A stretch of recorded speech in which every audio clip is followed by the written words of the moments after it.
அனைவருக்கும் வணக்கம். நான் உங்கள் அஸ்ட்ரோ ஜெயராஜ். சரி, நம்ம இன்னைக்கு பார்க்க போகிற விஷயம் என்னென்னா, ஏழரை சனி அப்படின்னு சொல்லக்கூடிய விஷயத்தை வந்து எப்படி ஒரு மனிதன் கடந்து செல்லலாம் அப்படின்னு. இப்போ வந்து ரீசெண்டாக பார்த்தீங்கன்னா கும்பம், மீனம், மேசம் இந்த மூணுக்குமே வந்து இந்த காலகட்டம் நடந்துக்கிட்டு இருக்கு. சரி, ஓகே. இவங்க இல்லாமல் எல்லா ராசி 12 ராசிக்கும் வந்து அது சஞ்சலமாகும். அதில் வந்து அதெல்லாம் எப்படி நீங்கள் கடந்து செல்லலாம் அப்படின்றது தான் இப்போ நான் சொல்லக்கூடிய ஒரு சின்ன விஷயம். இது வந்து என்னோட அறிவு கிடையாது. எனக்கு சொல்லிக் கொடுத்த என்னோட குருநாதர் திரு கோயில்பட்டி தங்கப்பாண்டியன் ஐயா அவர்களுக்கும் எனது நண்பர் திரு சித்தாய்மூர் முருகேசன் அவர்களுக்கும் எனது நன்றி தெரிவித்துக் கொள்கிறேன். அவங்க கொடுத்த அறிவு மூலிமா நான் உங்களுக்கு சில விஷயங்களை சொல்கிறேன். என்னென்னா, ஒரு மனிதனுக்கு 7.5 சனி ஆரம்பிக்கும் போது அவங்க வந்து ரொம்ப பயப்படுவாங்க. இந்த பயத்துலேருந்து எப்படி வெளியாகணும் அப்படின்னா 3 முறை இருக்குது. உண்மை, நேர்மை, எளிமை. இந்த 3 விஷயத்தையும் நீங்கள் கரெக்டாக நீங்கள் பயன்படுத்துனீங்க இந்த 7.5 சனி காலத்தில், உங்களை அந்த 7.5 சனி ஒன்றுமே பண்ணாது.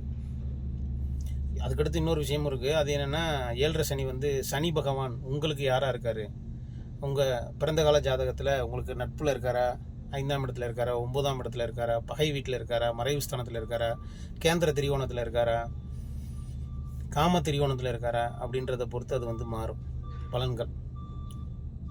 இது எப்படி வேணா இருக்கட்டும். ஆனால் இதை நாங்கள் கடந்து செல்றதுக்கு என்ன சார் வழி அப்படின்னா, இந்த 3 விஷயத்த கடைபிடிக்கணும். ரொம்ப எளிமையாக இருக்கணும், நேர்மையாக இருக்கணும், உண்மையாக இருக்கணும். எளிமைனா எதெல்லாம் உங்களுக்கு வந்து பெருமையாக நினைக்கக்கூடாது. எதெல்லாம் நீங்கள் பெருமைன்னு நினைக்கிறீங்களோ, நான் எவ்வளோ பெரிய வேலை பார்க்குறேன் தெரியுமா, என் சம்பளம் எவ்வளோ தெரியுமா, என் வீடு எவ்வளோ பெரிய வீடு தெரியுமா, எவ்வளோ வண்டி வச்சுருக்கேன் தெரியுமா, நான் சமுதாயத்தில் யார் தெரியுமா அப்படின்னு பெருமை பேசுகிறவங்கள இந்த 7.5 சனியில் சனி பகவானோட முதல் வேலையை அதை உடைச்சி எரிஞ்சிருவார். அதனால் எதையுமே பெருமையாக நினைக்காதீங்க. எதையுமே எளிமையாக எடுத்துக்கோங்க. நீங்கள் சமுதாயத்தில் எவ்வளோ பெரிய ஆளாக வேணா இருக்கலாம், எவ்வளோ வசதியானவங்களாக வேணா இருக்கலாம். ஆனால் நீங்கள் எளிமையாக நடந்துக்கிறணும். எளியவர்களுக்கு உதவி செய்யணும். கிளீனிங் வேலை பார்க்குறவங்க, அடிமை தொழில், அதாவது ரொம்ப கீழ்மட்ட ஒர்க்கரு, இந்த மாதிரி ஆளுகளுக்கு வந்து நீங்கள் உதவி செஞ்சால் அந்த 7.5 சனி ஒன்றுமே பண்ணாது. வியர்வை சிந்தனம் கண்டிப்பான முறையில். சார், நான் ஆஃபீஸில் ஒர்க் பண்ணுறேன், இல்லை பிஸ்னஸ் பண்ணுறேன், நான் எப்படி வியர்வை சிந்தணும் அப்படின்னா, எக்ஸசைஸ் பண்ணலாம், ஒர்க் அவுட் பண்ணலாம். ஆனால் ஏதோ ஒரு வழியில் நீங்கள் வியர்வை சிந்தி தான் ஆகணும். சனி பகவான் உழைப்புக்கான கிரகம், கடின உழைப்பு. அதுவும் சாதாரண உழைப்பு கிடையாது, கடின உழைப்புக்கான கிரகம். வியர்வை சிந்தலை அப்படின்னா மருத்துவம் பார்க்க வச்சுருவார். அந்த மாதிரி ஒரு குணம். அதனால் எளிமையாக இருங்க, எதையுமே பெருமை பேசாதீங்க, நேர்மையாக இருங்க. தொழில் செஞ்சாலும் வேலை செஞ்சாலும் என்ன பண்ணாலும் அதில் ஒரு நேர்மையை கடைப்பிடிங்க. உண்மையாக இருங்க, பொய் பேசவே கூடாது. உண்மைக்காரகன் அப்படின்னு அவருக்கு ஒரு பேர், தொழில்காரகன் அப்படின்னு ஒரு பேர். எளிமை, கடின உழைப்பாளி, இதுக்கெல்லாம் காரகன் வந்து யாருன்னா சனி பகவான் தான். இதெல்லாம் நம்ம வாழ்க்கையில் என்ன நடைமுறைப்படுத்தினீங்கன்னா உங்களை எதுவுமே பண்ணாது சனி பகவான். எளிய மக்களுக்கு உதவணும். எளியவர்களை வந்து உதாசீனப்படுத்திடக்கூடாது. எளியவர்களை வந்து ஒரு தவறான வார்த்தை பயன்படுத்தி திட்டிடக்கூடாது. இதெல்லாம் மிகப்பெரிய அழிவை உங்களுக்கு கொண்டு வந்துடும். இது சாதாரண விஷயம் கிடையாது. நீங்கள் மற்ற நேரங்கள்லையோ இல்லை மற்ற சூழ்நிலைகள்லையோ உங்களை விட ரொம்ப எளிமையானவங்களையோ, வலிமை குறைந்தவங்களையோ, அல்லது ஒரு சாதாரண வேலை செய்கிற மக்களையோ, கீழ்நிலை கடைநிலை ஊழியர்களையோ நீங்கள் வந்து திட்டுறது, அவமானப்படுத்துறது, அசிங்கப்படுத்துறது அப்படின்றது வந்து எப்போ உங்களுக்கு வேலை செய்யும் தெரியுமா? சனி திசையிலையும் 7.5 சனின்னு சொல்லக்கூடிய அந்த நேரங்கள்லையும் பார்த்தீங்கன்னா வச்சு செஞ்சிடும். அதனால் அந்த மாதிரி விஷயங்களை வந்து முடிஞ்ச அளவுக்கு தவிர்த்துருங்க. எளிமையாக இருங்க, நேர்மையாக இருங்க, உண்மையாக இருங்க. அது வந்து உங்களை எதுவும் பண்ணாது. அப்புறம் கோவிலுக்கு போகும்போது 2 விஷயம் எங்கள் குருநாதர் சொல்லியிருக்காரு. அதை நான் உங்களுக்கு சொல்கிறேன். பயன்படுத்த முடியுமான்னு பாருங்கள். என்னோட அறிவு கிடையாது. கோவிலுக்கு வந்து நிறைய குருமார்கள் வந்து பெரிய பெரிய மகான்கள் வந்து பல விஷயங்கள் சொல்லியிருக்காங்க. ஆனால் நான் கற்றுக்கிட்ட ஒரு விஷயத்தை நான் உங்களுக்கு சொல்கிறேன். இதை நீங்கள் பயன்படுத்திக்கோங்க. அதாவது என்னென்னா, கோவிலுக்கு போகும்போது ரொம்ப ரொம்ப பந்தாவாக போகக்கூடாது. நிறைய நகை போடக்கூடாது. நிறைய பட்டு உடுத்தி,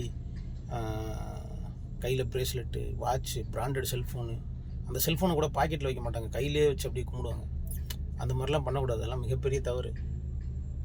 அது தெரிஞ்சு பண்ணுறாங்களா இல்லை தெரியாமல் பண்ணுறாங்களான்னு தெரில. அது வந்து ரொம்ப தவறான செயல். அதை பண்ணிடக்கூடாது. ஒருவேளை பண்ணிட்டு இருந்தீங்கன்னா அதை தவிர்த்துருங்க. அந்த மாதிரி செய்யக்கூடாது. ஏன் அப்படின்னு சொல்கிறேன்.